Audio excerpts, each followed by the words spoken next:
Stakeholders, coaches, governors, and general managers. Those are the people calling all the shots. And just for an example of what I'm talking about, when I was a rookie in the WNBA, I led the league in getting foul calls.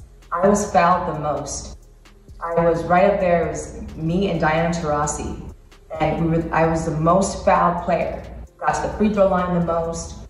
And in one season, in the blink of an eye, all of a sudden, I got no calls from that point on. For the rest of my career, I had an 8-year career in the WNBA. For the rest of my career, after my rookie season, you can look it up. After my rookie season, leading the league and getting fouled, because I was getting fouled and that was the right calls, I all of a sudden never got any calls anymore. Then, come to find out, I heard through the grapevine that coaches had been complaining about me getting too many calls. Players were complaining, and the whole WNBA world was complaining about me getting foul calls. And lo and behold, for the rest of my career, I never got calls ever again after that. Many WNBA fans are calling out the referee problem, and they are demanding answers and they are demanding changes. So this is where I'm really speaking from, and that was very, very damaging for me. And so I'm not, I'm only using that as a reference, but that's really where I'm coming to now, and that's where I'm speaking from. Back then as a player, I couldn't see what I can see now. Now I'm a retired couch potato, so I'm watching, observing the game in a whole new light. And I really feel like this is an important message for me to submit. I just feel like I need to create this PSA before I continue with my commentary, which I will continue. In the NBA, I see how much the officials, the officiating, controls everything. It's the most critical aspect of the game. It shouldn't be, but it is. It's the most absolute critical component of wins and losses determined in the NBA. And I wish now the same thing that I wished back then for myself, which was that there was a way to remove this bias from the officiating. I wish that it could be more fair.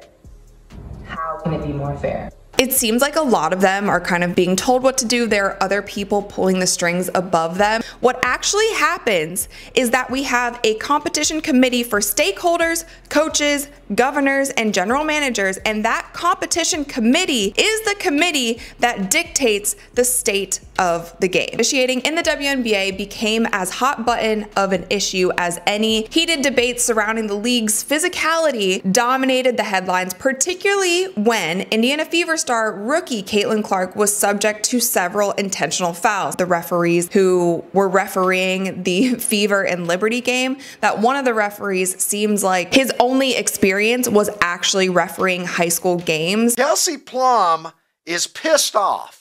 And she's pissed off because she's not getting the foul calls that she believes other players in the league are getting. And let's go to the tape. I want you to see this because I love it when an athlete gets to the point of righteous indignation. When an athlete says, I'm going to be fined and I realize that and I don't care. I got to get this off my chest. I'm ready to listen. And believe me, Kelsey Plum has some things to say. I'm just saying this, but I drive more than anyone in the league. So to shoot 6 free throws is absurd. And I got scratches on my face, got scratches on my body, and these guards on the other team get these ticky-tack fouls, and I'm sick of it.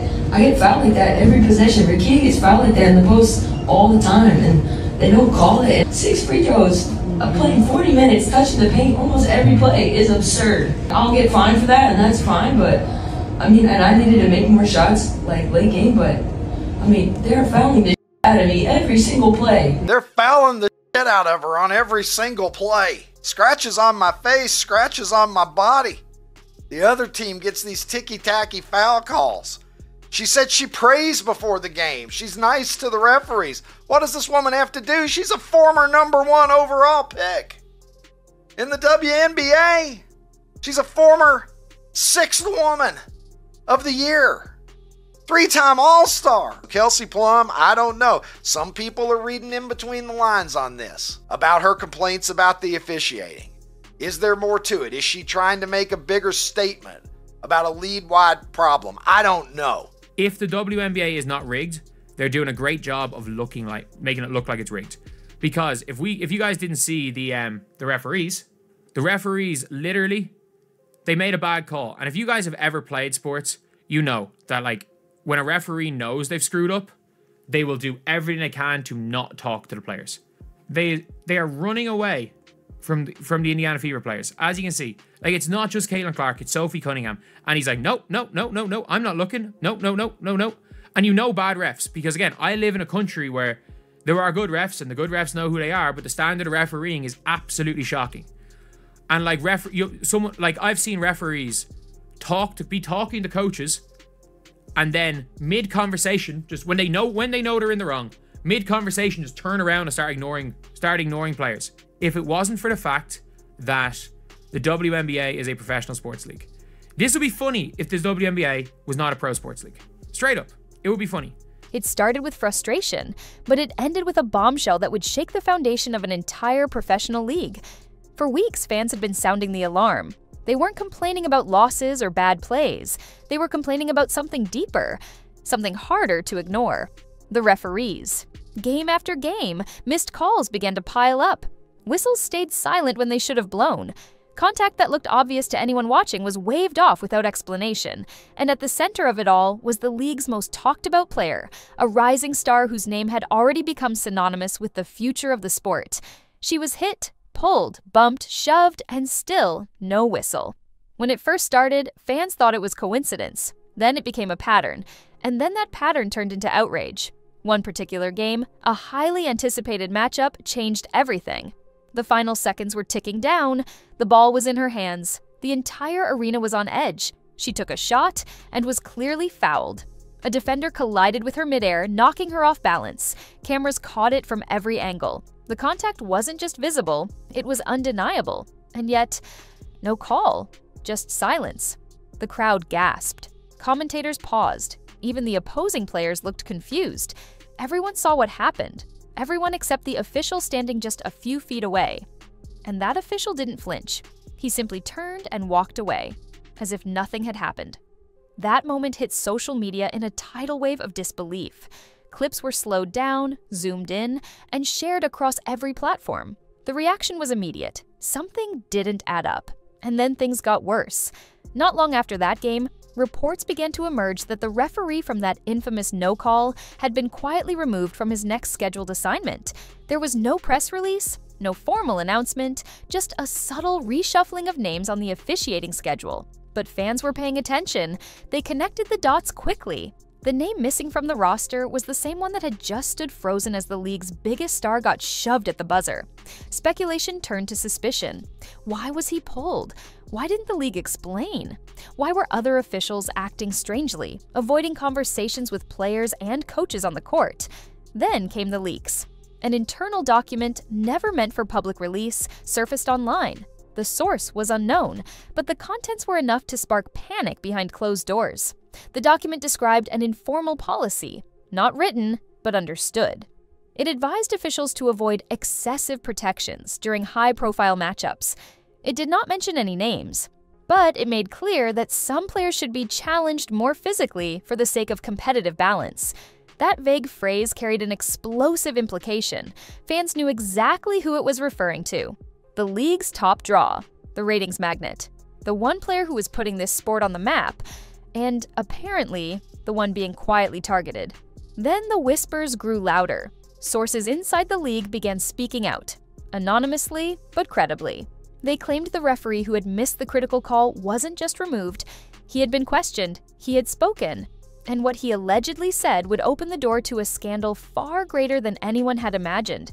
He admitted to receiving directives, subtle but consistent, about how to manage specific matchups. He claimed there was pressure not to call certain fouls, especially in games involving major media attention. And then, most disturbingly, he claimed that in at least one case, he had been financially compensated for game management compliance. The word bribery wasn't used, but it didn't have to be. The damage was done. The situation reached a boiling point when a transcript from his internal statement was leaked to investigative reporters. In it, he detailed how he was approached during the preseason by someone in a senior executive role. The message was simple: maintain game flow, avoid ticky-tack fouls, and let physicality play out, especially when it involved the star rookie. The compensation? A bonus. Not official, not documented, but offered as a reward for managing high-pressure matchups in line with the league's expectations. The name attached to that alleged pressure? Cathy Engelbert, the commissioner. Suddenly, what had started as a missed foul call became something else entirely. Now, it wasn't just about gameplay. It was about governance. It was about trust. And it was about whether the person leading the league had crossed a line no commissioner should ever cross. Fans exploded with frustration. Coaches began dodging questions at press conferences. Current players stayed silent, but former players didn't hold back. Talk shows lit up with speculation. Major networks launched their own investigations.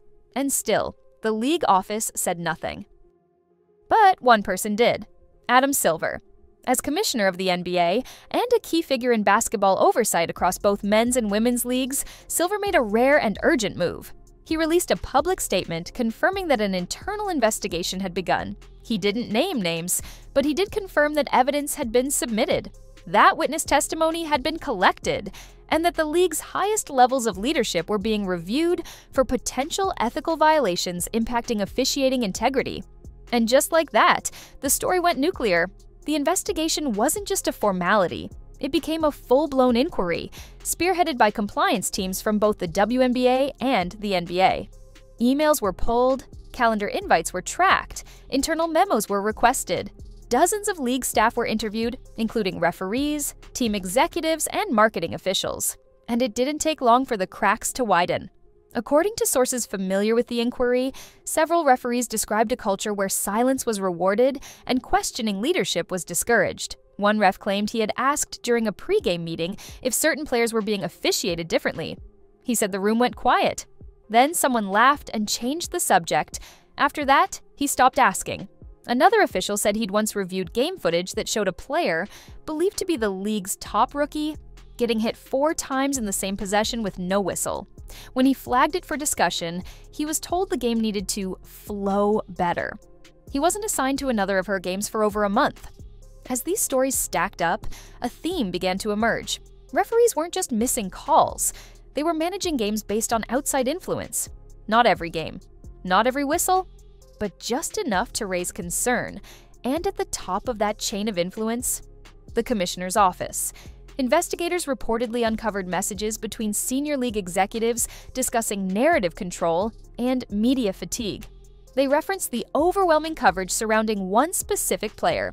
There were mentions of adjusting public perception, encouraging more physical contests, and not appearing biased in favor of any individual. In a vacuum, it sounded like standard PR strategy. But layered over real game outcomes and the testimony of officials, it became damning. Then came the turning point. In a confidential interview under legal counsel, the suspended referee provided a sworn statement. In it, he detailed how he had been offered a financial incentive to manage specific high-attention matchups with discretion. The words were careful. There was no mention of favoritism, no outright directive to cheat. But the implication was unmistakable. The job was no longer about calling the game as it happened. It was about shaping how it looked. He didn't name the person who offered the bonus. But he did say the instruction came directly from a senior official and that the expectations were communicated through a series of informal meetings and encrypted emails. Investigators were able to trace some of those emails. They didn't contain instructions outright, but the pattern was clear.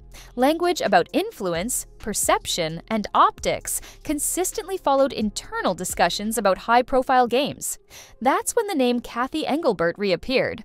Not in accusations, but in forwarded threads. She had been looped into several of the emails. She had commented on at least one message about controlling the tempo of engagement in key games, and she had authorized a performance bonus structure that, according to whistleblowers, was never disclosed to the public. Still, the league tried to contain it. No press conferences, no statements. Engelbert remained out of sight. Her legal team issued one brief denial, saying she never authorized any action that compromised the fairness of WNBA competition.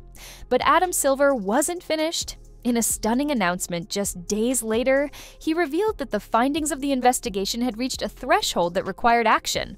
He confirmed that irregular financial arrangements had been discovered, that referee testimonies were consistent, and that the culture of officiating in the WNBA had been compromised by influential internal forces. And with that, he announced that Cathy Engelbert would be suspended from her duties effective immediately, pending a full review by an independent oversight board. The room went silent. Social media exploded. News outlets broke into live coverage. And for the first time in the history of the WNBA, the commissioner was officially under review for ethics violations involving the integrity of the game itself. But it didn't stop there. Silver also announced the formation of an emergency leadership committee made up of former players, league stakeholders, and ethics consultants to oversee the fallout. Their mission was to identify every single instance in which officiating could have been influenced by non-sport factors, and to publicly release a summary of their findings within 30 days. The reaction was swift. Former stars spoke out in interviews, calling the news heartbreaking but necessary. Players began opening up about past games where they had sensed something was off but didn't know how to explain it. Fans who had long suspected favoritism or manipulation now had their suspicions confirmed. The rookie star at the center of it all remained quiet at first. She had already been injured by that point, a quad strain that kept her off the court. But when asked during a post-practice availability, she said simply, "I don't want anything special. I just want the rules to be the same for everyone." And that quote, calm, measured, almost too mature for the situation, ended up everywhere. It was reshared by athletes across every sport. It was used in highlight videos. It became the symbol of what had been lost and what needed to be restored. Meanwhile, Engelbert's silence became louder by the day. Her social media accounts went dark. Her PR team declined every request for comment. And yet, her presence lingered over every press conference, every article, every segment. The league was spinning, but it wasn't just public image at stake anymore. Sponsors started to reevaluate their ad buys. A major apparel brand quietly postponed a high-profile campaign. Networks began asking for reassurances about officiating standards. Season ticket holders demanded answers. And within league offices, more names started surfacing. Executives who had seen the memos, staff who had overheard hallway conversations, officials who now realized they had been part of something much larger and much more troubling than they ever imagined. The system, it seemed, had been built around controlling the narrative, but the moment the narrative pushed back, it all began to collapse. As the investigation continued, it became clear that the problem was bigger than one referee, one memo, or even one game.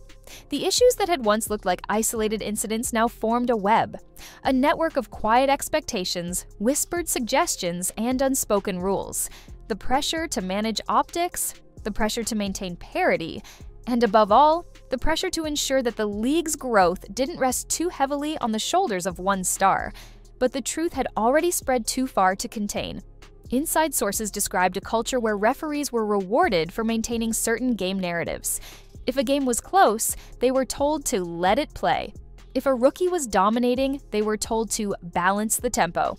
And if that rookie was a certain high-profile athlete, the tone changed. "Don't let it get lopsided," one ref recalled being told. Another said he was asked if he was comfortable letting her get to the line too much.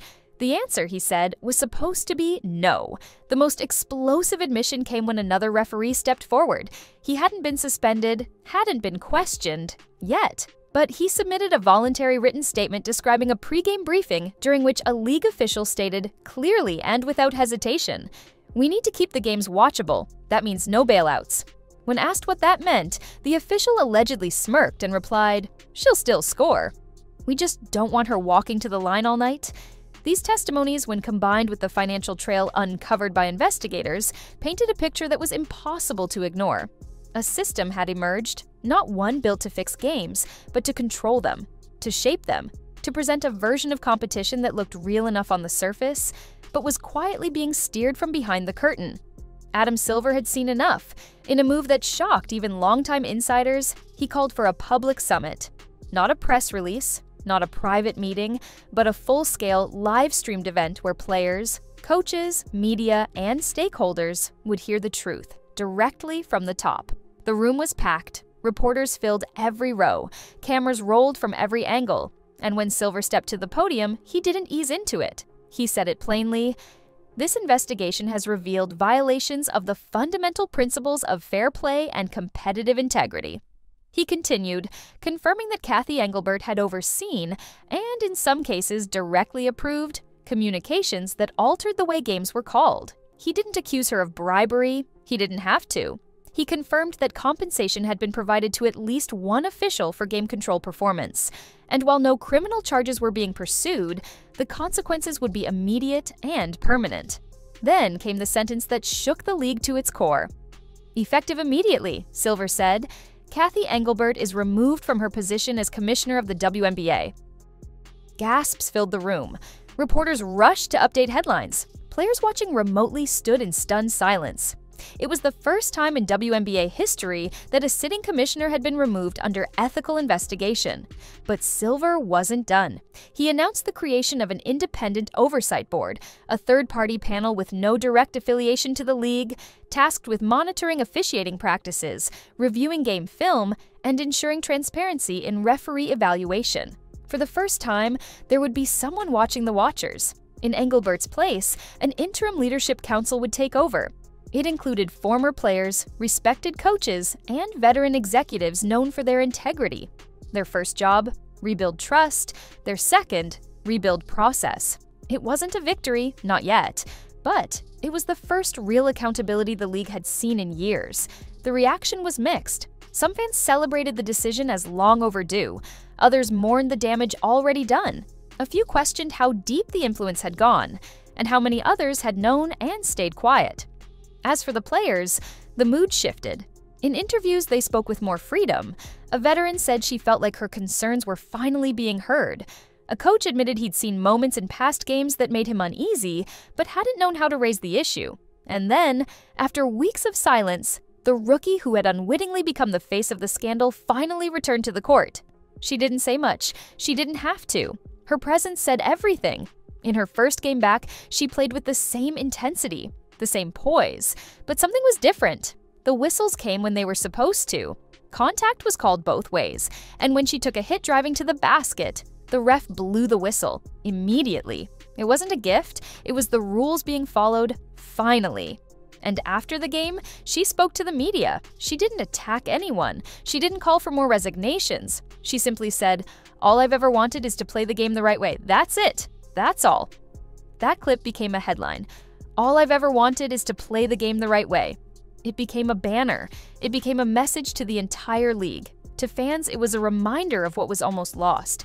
To officials, it was a line in the sand. And to players, it was a declaration that they deserved better. And now, they were finally getting it. Cathy Engelbert's resignation didn't fix everything. There were still questions. There were still wounds. But the story had changed. The league was no longer trying to hide from the problem. It was facing it. For the first time in a long time, the games felt real again. And maybe, just maybe, that's how it should have been from the start.